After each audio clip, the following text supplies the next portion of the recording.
Assalomu alaykum hurmatli obunachilar. Bizlar kuzatib borayotganlar. Bugungi obzorimizda Mirzo Ulug'bek rayon Temur uchastkasida joylashgan 5 sotuq yer uchastkasiga ega bo'lgan uy-joy. Binoning umumiy kvadraturasi 500 kvadrat. Xonalari soni 7 ta. 3 ta qavatdan iborat bo'lgan bino ko'tarilgan. Podol birinchi va ikkinchi qavat. Imoratda butunlay podol qilingan. Hozir video davomida bu joylariga ham tushib to'liqroq ma'lumot berib o'tishga harakat qilamiz.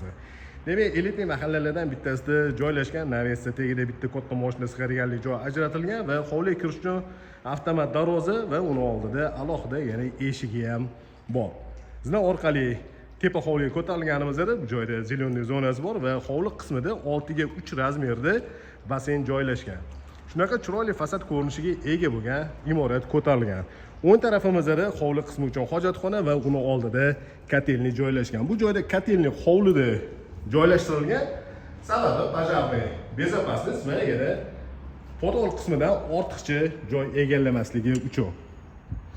Ikkita durkonturli kotel va uni oldida suv uchun boiler joylashgan. Demak, hovli qismi uchun hojatxona, uni oldida kotelni bo'ladi. Bu joyda Navesda tagida yozgi oshxonasi bor. Barbekyu zona, ikkita qozon o'choq va rakvina o'rnatilgan. Bu Navesda tepasida ochuv terrasasi bor. Hozir video davomida bu joylarga ham chiqamiz. Demak, imoratda ko'rinishi shu bo'ldi. 3 ta qavatdan iborat bo'lgan bino ko'tarilgan. Binoning umumiy kvadraturasi 500 kvadrat va xonalari soni 7 ta. So'nggi qismlarida granit ishlatilgan.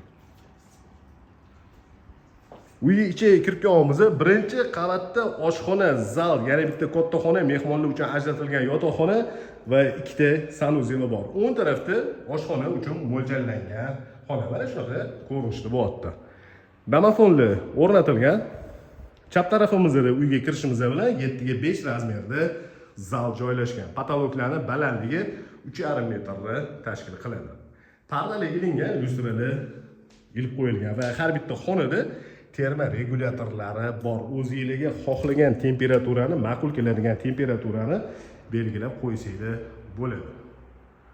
Bu joyda koridorda ilingan lyustra. Chap tarafimizda hozirgi ko'rsatgan xonamizdagi yana bitta xona joylashgan. Va bu joyda shkaflar ham yasatilgan.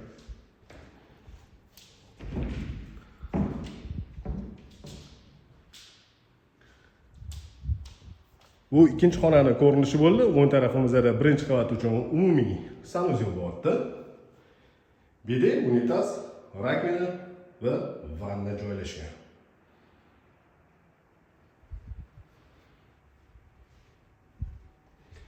Mehmonlar uchun ajratilgan yotoqxonani ichiga kirib kelamiz. Bu xonaning razmeri uzunasiga va eniga 4 metrdan.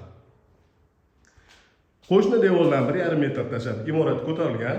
Bu joyda yana alohida joyi bor, garderob uchun ajratilgan.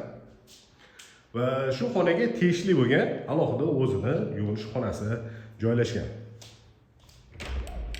Mehmonlar uchun ajratilgan yotoqxonaning ichidagi sanuzelni ko'rinishi bo'lyapti. Har bitta xonada konditsioner bor. Grey brendiga tegishli inverter konditsioner, ya'ni ovozi chiqmaydi.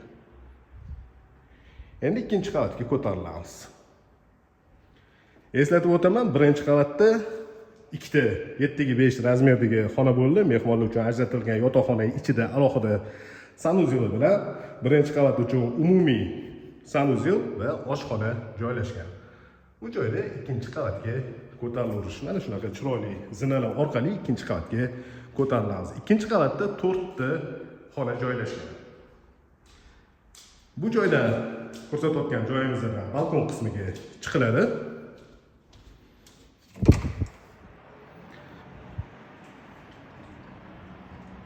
Ikkinchi qavatdagi hovlining ko'rinishi, havosi toza joylar va bu joyda yana ochuv terrasasi ham bor. Ochuv terrasaga hozirgi kiradigan xonamizdan chiqiladi. Koridorning oxiridagi chap tarafdagi xonaga kiramiz. Bu xonaning razmeri uzunasiga 6 metr va eniga 5 metrni tashkil qiladi.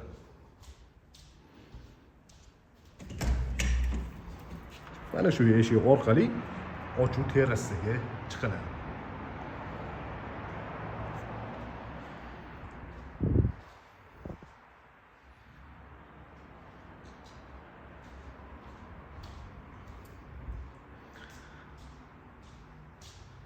Bu joyda 7 ga 5 razmerda yana bitta katta xona bor. Ikkinchi qavat uchun zal sifatida foydalansanglar ham bo'ladi. Ko'rib turganingizdek, har bitta xonada konditsioner. Katta oyna romlari oldi hovliga qaragan.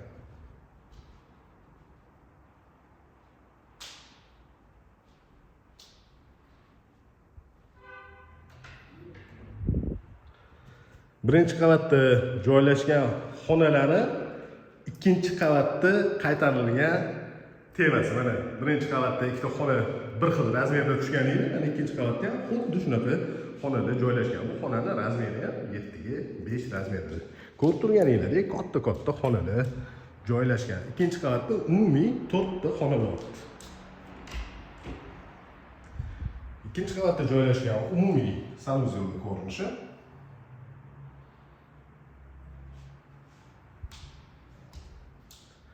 Bu joyda 4 ga 4 razmerdagi xona, yotoqxona uchun mo'ljallangan, alohida garderob uchun joyi bor.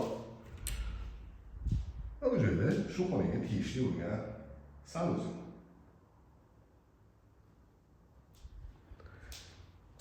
Demak, ikkinchi qavatda 4 ta xona, 2 ta sanuzel bo'ldi. Endi imoratda podval qismiga tushamiz.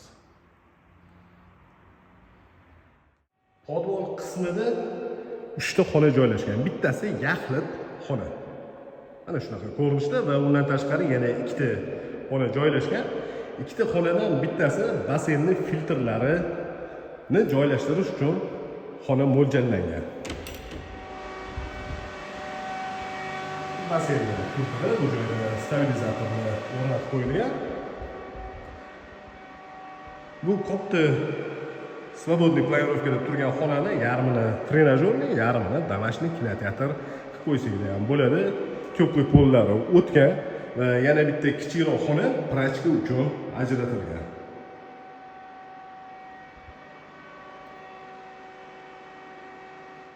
Bu ko'rsatgan uyimiz Mirzo Ulug'bek rayon Sentron uchastkasida joylashgan 5 sotuv yer uchastkasiga ega bo'lgan uy-joy. Binoning umumiy kvadraturasi 500 kvadrat.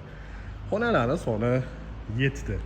Bu uy narxini opisiyaga yozib qo'yamiz. Qiziqadiganlar 99 856 70 80 raqamiga bemalol murojaat qilishingiz mumkin.